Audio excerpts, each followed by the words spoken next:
Besok saudara tersangka kasus Vina, Peggy Setiawan akan menjalani tes kebohongan.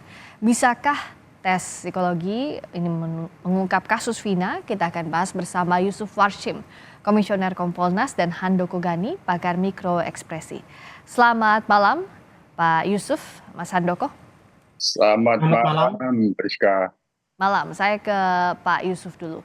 Dari tes kebohongan yang akan dilakukan besok, ini apakah bisa jadi momen penting untuk penyidikan menurut Kompolnas? Sementara saat ini faktanya adalah masih banyak bukti-bukti terkait dengan pembunuhan ini yang belum terungkap. Baik, terima kasih, Priska.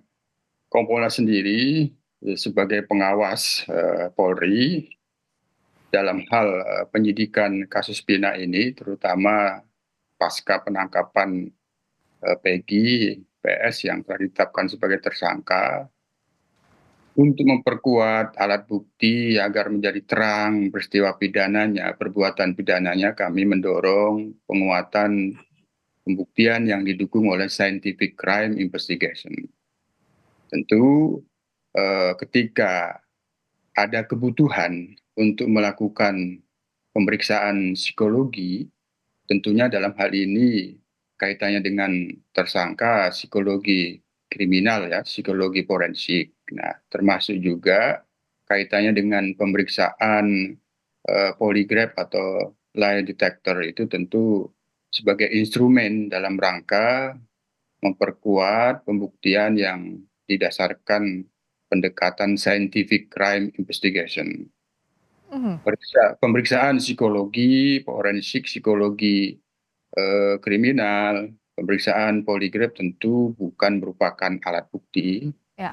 Yang akan menjadi alat bukti itu tentunya adalah khususnya poligraf ya, kewenangan pada hakim Mhm. itu pun nanti diwujudkan dalam keterangan ahli. Ahli yang dimaksud adalah si pemeriksa poligraf yang tentu sudah memiliki track record dan integritas yang tidak diragukan, dan itu kan nanti diuji kalau itu hakim memerlukan pembuktian yang didasarkan pada pemeriksaan poligraf. Oke. Kaitannya dengan penyidikan ini kami lihat sebagai alat bantu saja, Ya.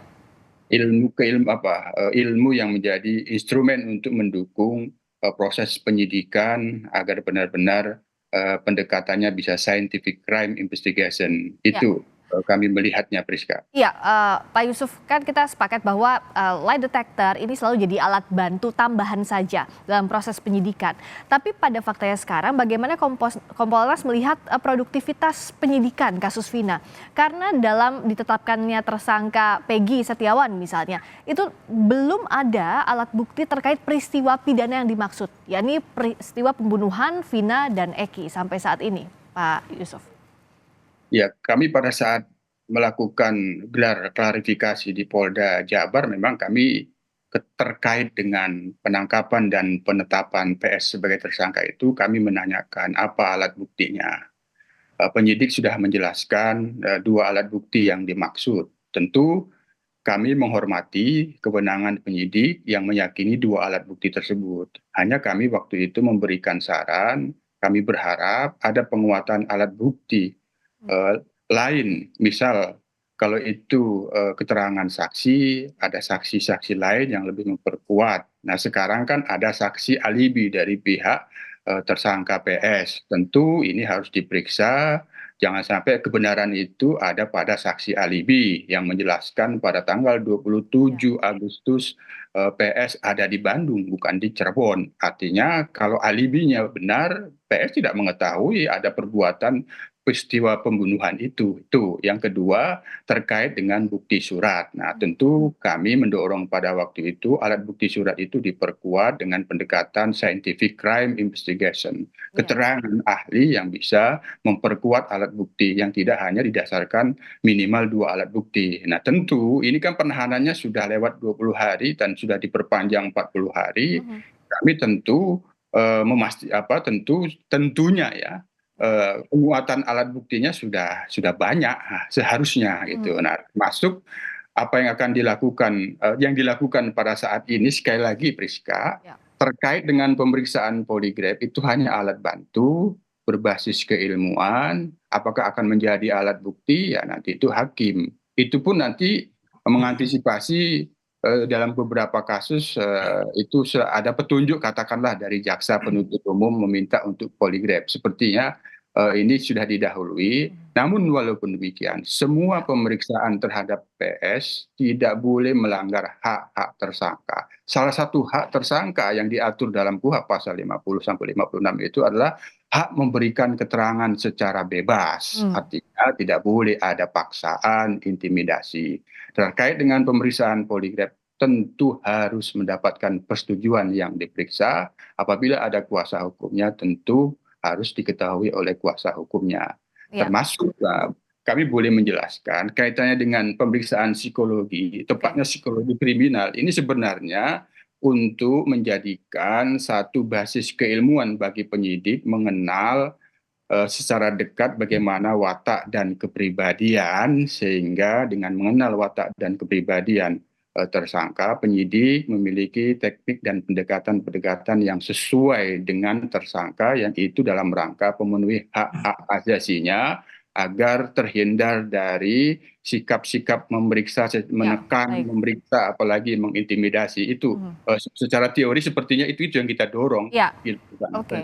Saya ke Mas Handoko. Dalam pelaksanaan poligraf misalnya untuk tes kebohongan ini, apa saja aspek-aspek yang akan dinilai dan bagaimana juga kondisi psikis dari tersangka ini bisa memengaruhi hasil tes kebohongan itu, Mas Handoko?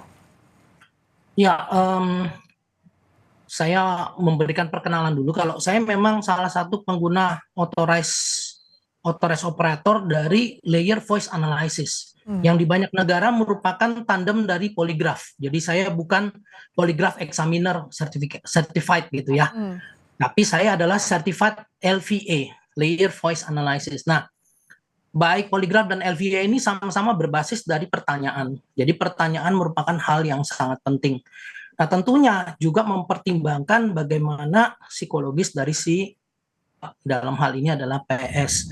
Nah, ada berbagai macam jenis alat dan tentunya masing-masing punya tolak ukur atau mekanisme ukur tersendiri. Poligraf sendiri itu betul-betul harus dipergunakan pada saat kondisi yang cukup nyaman. Ya, artinya ketika terjadi ekstrim stres pada PS, maka hasil poligraf ini bisa mengakibatkan pembacaan yang berbeda. Nah, jadi tentunya ahli dari Puslapor dalam hal ini certified fraud examiner dari Polri pasti sudah berpengalaman untuk membuat kenyamanan tadi. Ya. Nah, penting sekali memang bagi PS dan tentunya tim kuasa hukum untuk bisa memberikan penjelasan kepada PS. Kalau memang PS tidak bersalah, jawab aja apa adanya. Karena nanti poligraf akan menghasilkan hasil yang benar gitu. Artinya hasil yang menyatakan bahwa PS ini tidak bersalah atau tidak berbohong begitu. Nah, terkait dengan poin-poin ini, penting sekali bahwa sebelum kita menggunakan poligraf ataupun LVA, kita mesti menyamakan pemahaman antara examiner, si pemeriksa, dengan terperiksa atau si PS ini, yaitu tentang definisi dari terminologi yang dipergunakan atau definisi-definisi dari kata-kata yang dipergunakan. Oke, Mas Handoko, izin ditahan dulu sebentar, kita akan ikuti dulu pernyataan terbaru dari ayah Peggy Setiawan. Hari ini aja atau besok ada tes lagi? Nggak ada, hari ini aja. Cukup hari ini aja. Jadi saya tambahkan mungkin.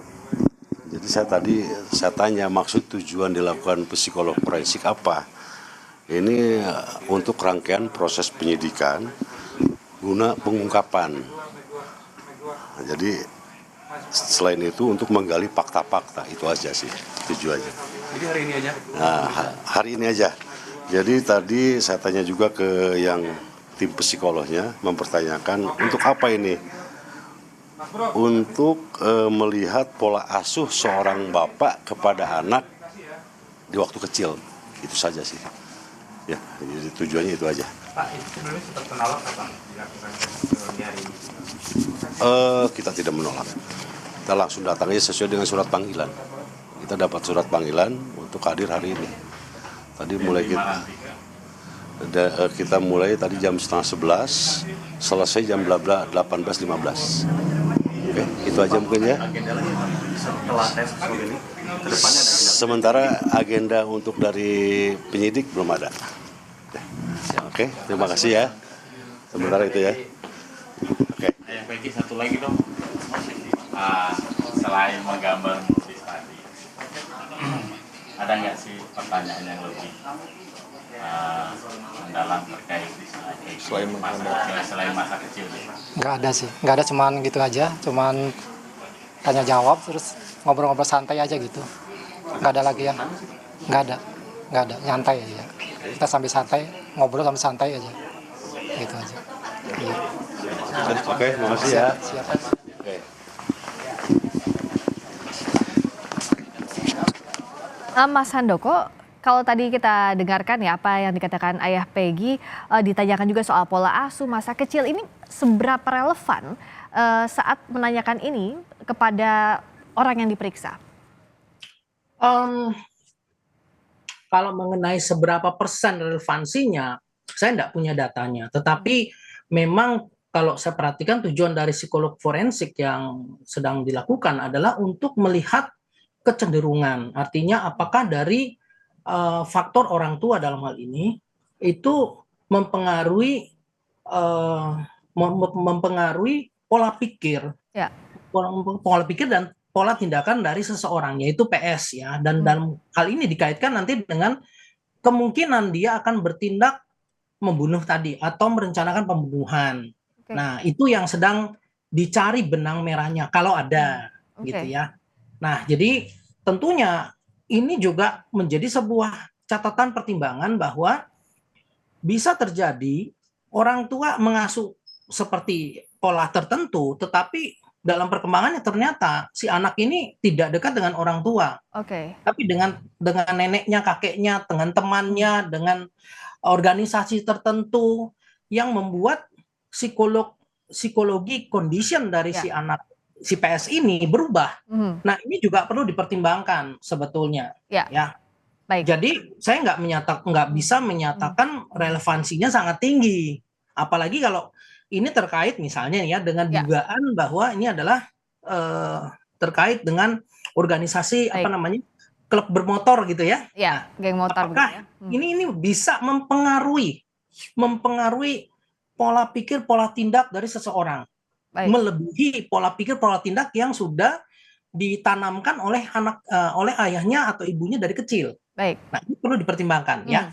Ya, ini yang nanti akan kita tunggu besok apa hasil pemeriksaan tes kebohongan terhadap Peggy Setiawan. Tapi yang jelas kita harapkan bahwa penyidik mengumpulkan bukti-bukti, 5 alat bukti untuk menguatkan bahwa siapa yang merupakan pelakunya, dibuka faktanya secara transparan agar publik bisa percaya. Terima kasih Pak Yusuf Warshim, Komisioner Kompolnas. Terima kasih juga Mas Handoko Gani, pakar mikroekspresi. Selamat malam. Terima kasih Puska, Mas Andoko.